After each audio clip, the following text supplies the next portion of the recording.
지금 이 순간에도 당신의 장 속에서는 38조 개의 미생물이 살아 숨쉬고 있습니다. 그런데 이 숫자보다 더 충격적인 사실이 있습니다.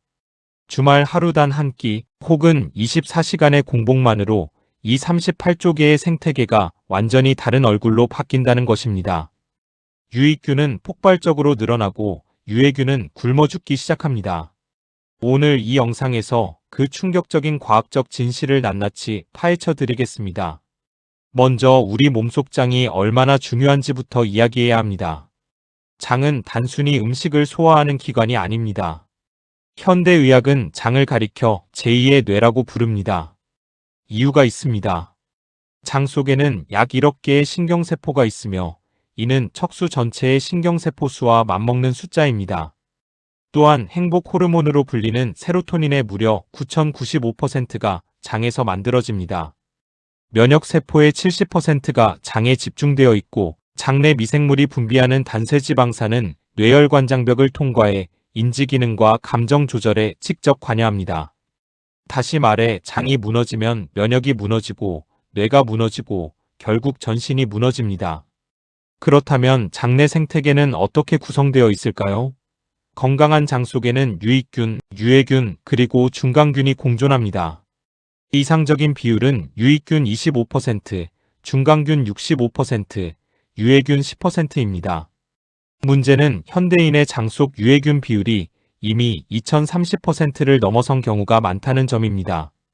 고지방 식단, 정제 탄수화물, 과도한 항생제 사용, 만성 스트레스, 수면 부족이 복합적으로 작용해 장내 생태계를 망가뜨립니다. 그 결과가 바로 만성염증, 비만, 당뇨, 우울증, 심지어 파킨슨병과 알츠하이머까지 연결된다는 것이 최신 연구들이 밝혀낸 사실입니다. 그런데 여기서 놀라운 반전이 등장합니다. 단 하루 혹은 24시간의 공복이 이 망가진 생태계를 리셋하는 강력한 스위치 역할을 한다는 것입니다. 2025년 국제학술지 사이언스 다이렉트에 게재된 리뷰 연구에 따르면 단식은 장내 유익균 중에서도 특히 아커만시아 무시니필라와 락토바실러스, 비피도박테리움, 그리고 파에칼리박테리움 프라우스니치이의 상대적 풍부도를 급격히 증가시킵니다.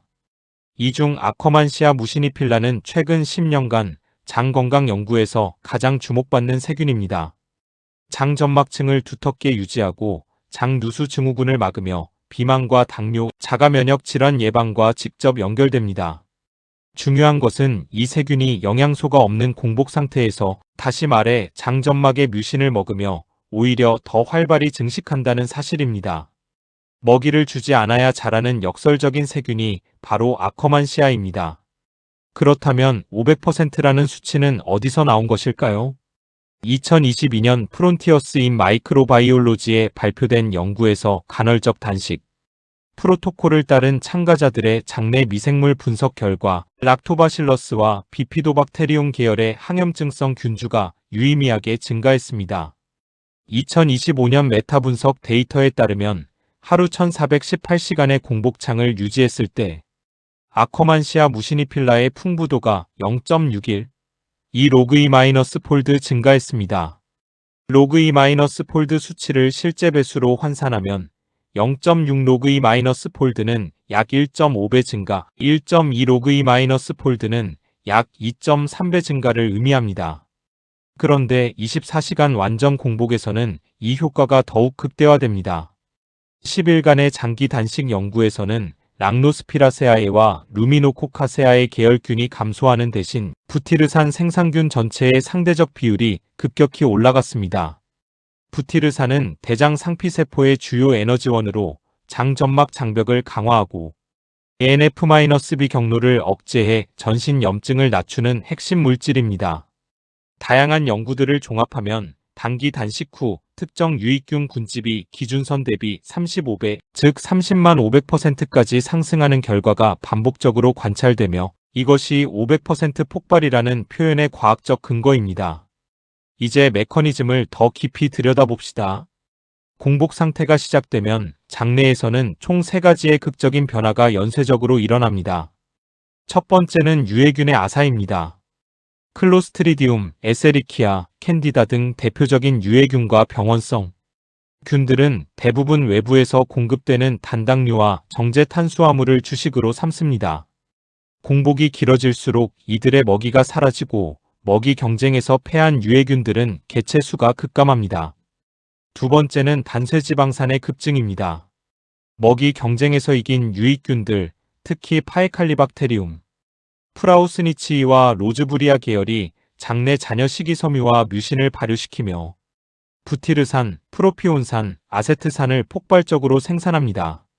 이 단쇄지방산들은 대장 상피세포의 에너지원이 되는 동시에 장 투과성을 낮추는 클로딘-산과 오클루딘 같은 밀착연접 단백질의 발현을 증가시킵니다. 쉽게 말해 장의 방어벽이 단단해지는 것입니다. 세 번째는 뮤신층의 재생입니다. 아커만시아가 증식하면서 장 점막을 덮고 있는 뮤신점액층이 더 두텁고 촘촘하게 재생됩니다. 이 뮤신층은 유해균과 내독소가 장벽을 통과해 혈류로 유입되는 것을 막는 최전선 방어막입니다. 결과적으로 장 누수가 줄어들고 전신으로 퍼지던 LPS 내독소 수치가 낮아지며 만성 저강도 염증이 완화됩니다. 단쇄지방산 이야기를 조금 더 해야 합니다. 부티르산은 단순히 장에서만 작용하는 물질이 아닙니다. 혈류를 타고 전신으로 이동해 간에서는 포도당 신생합성을 억제하고 인슐린 감수성을 높입니다. 뇌에서는 혈내 장벽을 통과해 미소교세포의 과활성화를 막고 신경염증을 낮추며 BDNF 즉 뇌유래 신경영양인자의 발현을 촉진합니다. 2025년 프론티어스 인 뉴트리션에 발표된 대규모 리뷰에서는 간헐적 단식이 장내 단쇄지방산 생산 균주를 늘리고 이 균주들이 분비하는 부티르산이 인슐린 저항성 개선, 체지방 감소, 전신 염증 억제에 직접 기여한다는 메커니즘이 상세히 정리되었습니다. 즉 하루 공복이 장에서 시작되어간 뇌의 면역계 전체를 리셋하는 도미노 효과를 만들어내는 것입니다. 그렇다면 실제로 어떻게 실천해야 할까요? 가장 중요한 것은 주 1회 토요일이나 일요일 중 하루를 선택해 24시간 공복 또는 1216시간의 가벼운 단식을 실행하는 것입니다. 단식 방법은 3가지 수준으로 나눌 수 있습니다. 첫 번째 단계는 초보자를 위한 1214시간 공복입니다. 금요일 저녁 7시에 식사를 마치고 토요일 오전 79시 사이에 첫 식사를 하는 방식입니다. 이 정도만 해도 장내 아커만시아 수가 의미 있게 상승하기 시작합니다. 두 번째 단계는 중급자를 위한 1618시간 공복입니다. 금요일 저녁 6시에 마지막 식사를 하고 토요일 정오에 첫 식사를 시작합니다.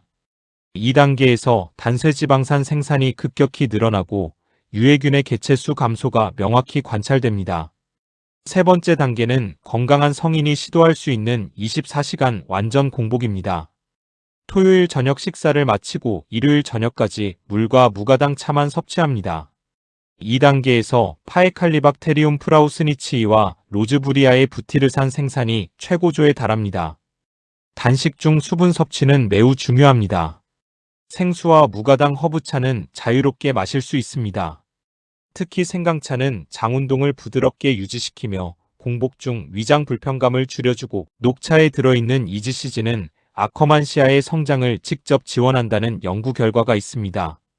반면 꿀물, 과일 주스, 우유는 혈당을 자극하고 인슐린을 분비시켜 단식의 효과를 방해하므로 피해야 합니다. 블랙커피는 소량이라면 허용되지만 카페인 과민증이 있는 경우에는 주의가 필요합니다.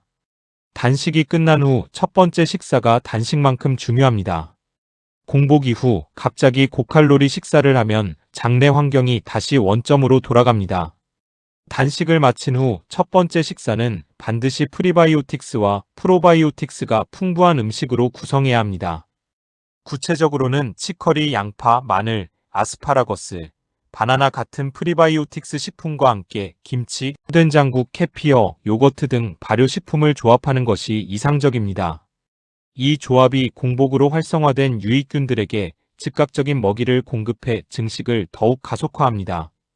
7일 실행 계획도 정리해 드리겠습니다.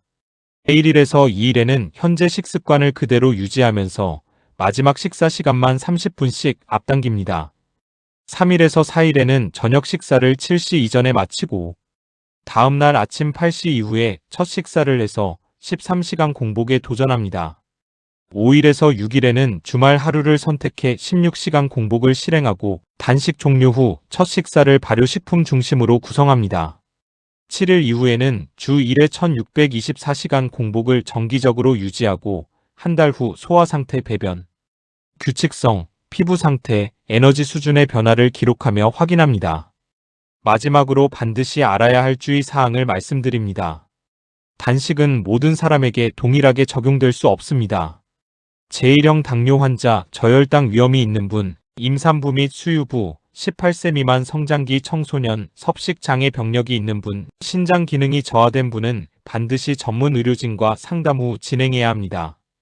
또한 현재 혈당 강화제나 항응고제를 복용 중인 분은 단식 전 반드시 주치의와 약물 조정 계획을 세워야 합니다. 단식 중 심한 현기증, 가슴 두근거림, 식은땀이 나타나면 즉시 중단하고 가벼운 음식을 섭취하십시오. 우리의 장은 지금 당신의 결단을 기다리고 있습니다. 주말 단 하루의 공복.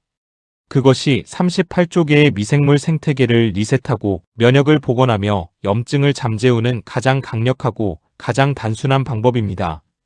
오늘 저녁 식사를 마지막으로 내일 하루를 비워보세요. 당신의 몸은 당신이 생각하는 것보다 훨씬 빠르게 반응할 것입니다.